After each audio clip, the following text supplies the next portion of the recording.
नमस्कार सर, तुम्ही जे हँडसेट दिला होता आपल्याला सर्व्हिस सेंटरला, बरोबर आहे, हा तुम्हाला कंपनीकडनं पूर्ण पॅक पीस आलेला आहे. ओके सर आमची सर्व्हिस कशी वाटली फक्त 2 मिनिटं फक्त सांगा फक्त. आम्ही SS मोबाईल यांच्याकडून रक्षाबंधनच्या साठी गिफ्ट घेतलं होतं आणि तो मोबाईल नेल्यानंतर 2 दिवसानंतर तो अचानक बंद पडला.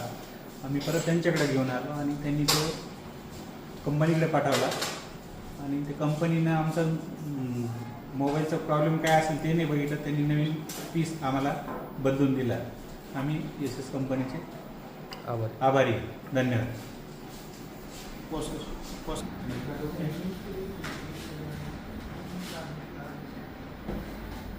आणि